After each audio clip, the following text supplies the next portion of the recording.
Ladies and gentlemen, Roy Emerson. 12 Grand Slam titles. A serve-and-volley game that left opponents scrambling. Roy Emerson, the Rockhampton Rocket, was a force of nature on the tennis court, but today, at 87, his name is barely a whisper in the annals of tennis history.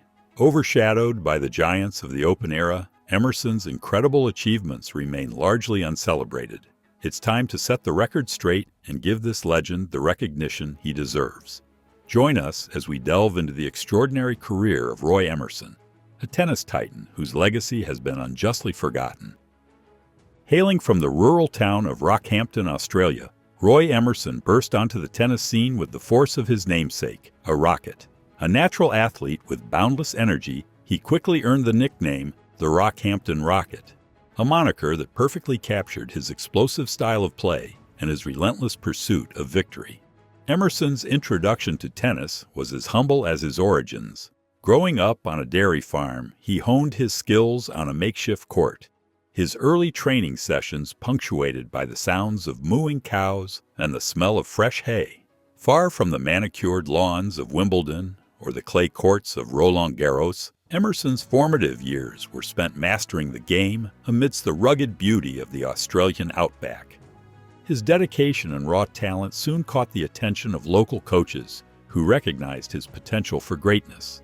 Emerson's powerful serve-and-volley game, a whirlwind of athleticism and precision, proved devastatingly effective. He charged the net with fearless abandon, his volleys crisp and decisive, leaving opponents scrambling to keep pace. Emerson's rise through the amateur ranks was meteoric. He captured a string of Australian titles, his dominance on home soil foreshadowing his future success on the international stage. His victories were not just a testament to his skill, but also to his unwavering work ethic and his unyielding competitive spirit. He trained relentlessly, pushing his body to its limits and honing his game to perfection.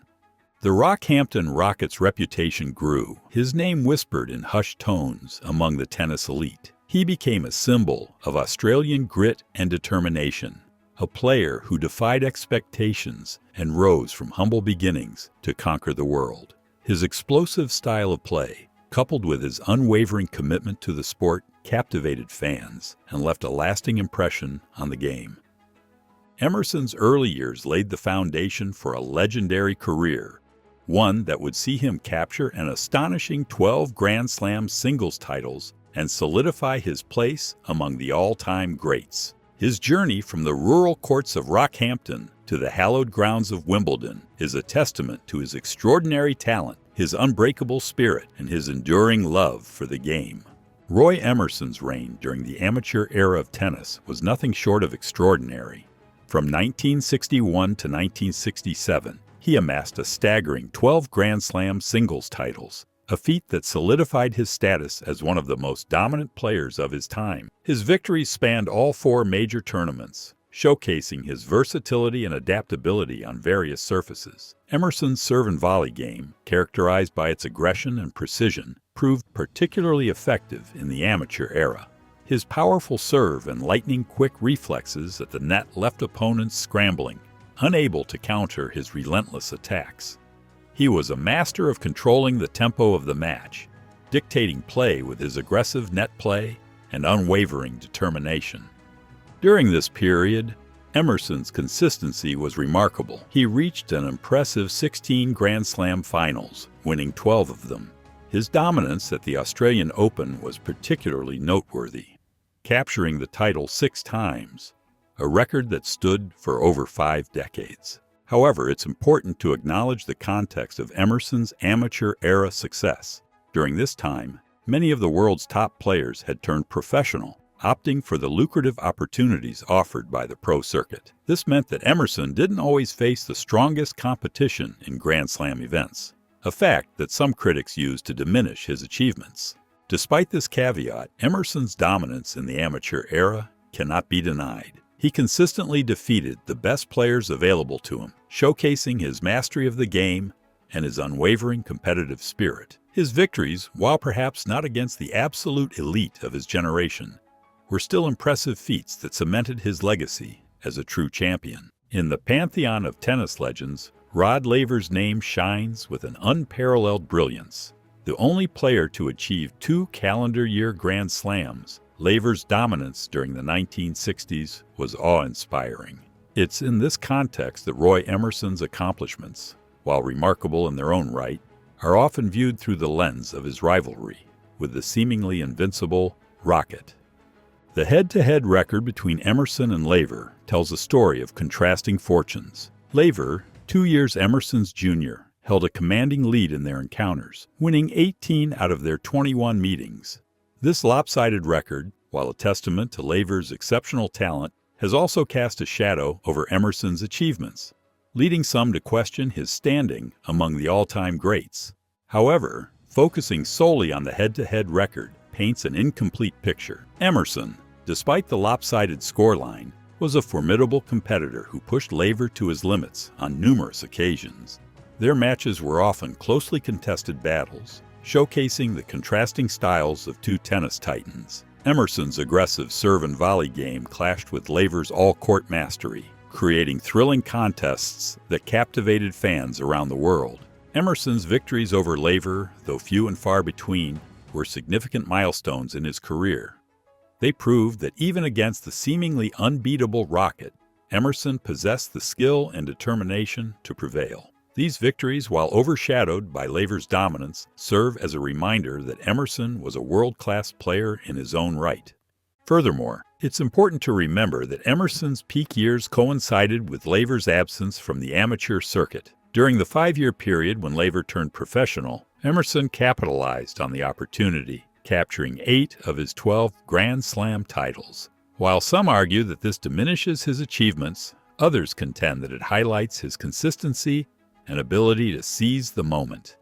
The Laver factor, while undeniably a significant part of Emerson's story, should not overshadow his remarkable accomplishments. He remains one of the most decorated players in tennis history. His 12 Grand Slam singles titles a testament to his talent, dedication, and unwavering competitive spirit. His rivalry with Laver, while lopsided on paper, was a clash of titans that pushed both players to new heights. Emerson may not have been able to consistently defeat Laver, but he proved time and again that he was a worthy adversary, a champion in his own right, and a legend of the game.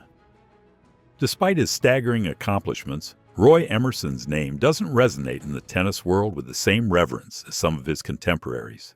He holds the distinction of being the only male player to complete a career Grand Slam in both singles and doubles during the amateur era. His 12 Grand Slam singles titles are a feat only surpassed by a handful of open-era legends. Yet, his legacy remains somewhat shrouded, an unsung hero in the grand narrative of tennis history. Several factors contribute to this lack of recognition. The amateur-professional divide that existed during Emerson's prime created a fragmented landscape, making it difficult to directly compare his achievements with those of open-era players. The absence of many top professionals from Grand Slam events during his dominant years raises questions about the level of competition he faced. Furthermore, the media landscape was vastly different in Emerson's era. The global reach and saturation of today's sports coverage simply didn't exist. As a result, his accomplishments, while extraordinary, didn't receive the same level of exposure and fanfare as those of later generations. Emerson's humble personality may also have played a role. Unlike some of his more flamboyant contemporaries, he let his racket do the talking, preferring to stay out of the limelight. This quiet demeanor, while admirable, may have contributed to his relative anonymity in the modern tennis world. The shadow cast by Rod Laver's unparalleled achievements further complicates Emerson's legacy. Their head-to-head record, heavily favoring Laver, often overshadows Emerson's own remarkable accomplishments. It's a testament to Laver's greatness, but it also underscores the challenge of carving out a distinct legacy in the presence of such a dominant figure. Despite these factors, Emerson's contributions to tennis deserve to be celebrated. He was a pioneer, a champion who dominated his era and left an indelible mark on the sport.